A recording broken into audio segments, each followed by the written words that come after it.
भगवान कह रहे हैं, भगवान भोले बाबा कहते हैं मेरे दो रूप हैं, शब्द ब्रह्म पर ब्रह्म ममोभे शाश्वती तनु। एक तो मेरा परब्रह्म परमात्मा वाला रूप है जो बड़ा कठिन है, जिसको प्राप्त करना, बड़ी बड़ी समाधि को जिसने साध लिया है वही वहाँ पहुँच सकता है। यम नियम आसन प्राणायाम प्रत्याहार धारणा योग समाधि। आंख बंद करने को समाधि नहीं कहते, समाधि तो 8वां क्रम है। ये सब जीतने पड़ते हैं। कौन कौन से? यम नियम आसन प्राणायाम प्रत्याहार धारणा, फिर 7वीं स्थिति ध्यान, और फिर 8वीं स्थिति होती है समाधि।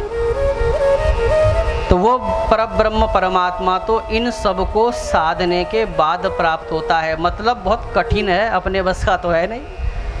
तो भगवान कहते मेरा दूसरा रूप भी है, सरल वाला चाहते हो क्या?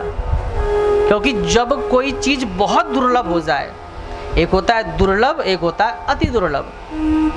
तो जो दुर्लभ होता है उसको तो आपका जो हौसला होता है, हो सकता है आप सोचे दुर्लभ है तो क्या हुआ, हमारे अंदर इतना आत्मविश्वास है कि हम इसको प्राप्त कर सकते हैं। कई लोगों को चुनौतियों से खेलने में बड़ा आनंद आता है। तो वो परमात्मा दुष्कर है, कठिन है, समझिएगा बात को। तो अगर वो परमात्मा कठिन है तो फिर भी कई लोग उसको, कोई बात नहीं कठिन है तो क्या हुआ, हम साधना करेंगे, हम उसको प्राप्त करेंगे। तो फिर भी एक आस बनी रहती है कि कठिन ही तो है, लेकिन ऐसा तो नहीं कि असंभव है, प्राप्त किया जा सकता है।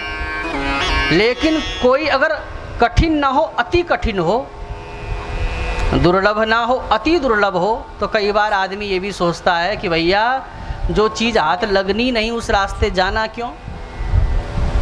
तो कोई कहे कि वो परब्रह्म परमात्मा जब इतना कठिन है, यम नियम आसन इतने सब चीज़ों को जीत कर मिलेगा तो अपने बस का तो है नहीं, तो फिर वहाँ जाने के लिए साधन करना ही छोड़ देगा।